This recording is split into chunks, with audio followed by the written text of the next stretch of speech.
আসসালামু আলাইকুম রহমাতুল্লাহ। ফরজ গোসলের সঠিক নিয়ম না জানার কারণে অসংখ্য মুসলিম ভাই বোনের সালাত সহ নানা আমল কবুল হয় না। সেটা ইমানের ক্ষেত্রে চরম ভয়ানক ব্যাপার, যেসব কারণে গোসল ফরজ হয়ে যায়। 1 নম্বর, স্বপ্নদোষ বা উত্তেজনাবশত বীর্যপাত হলে।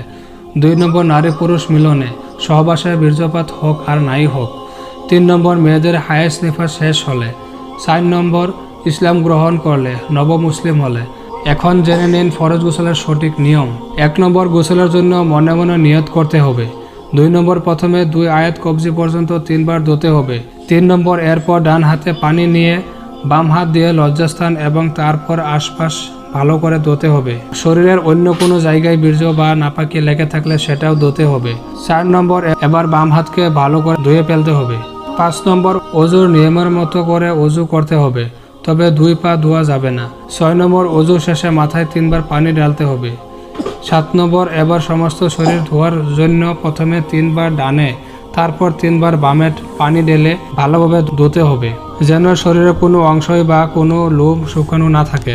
নাভি, বগল ও অন্যান্য কুচকুনা জায়গায় পানি দিয়ে ধুতে হবে।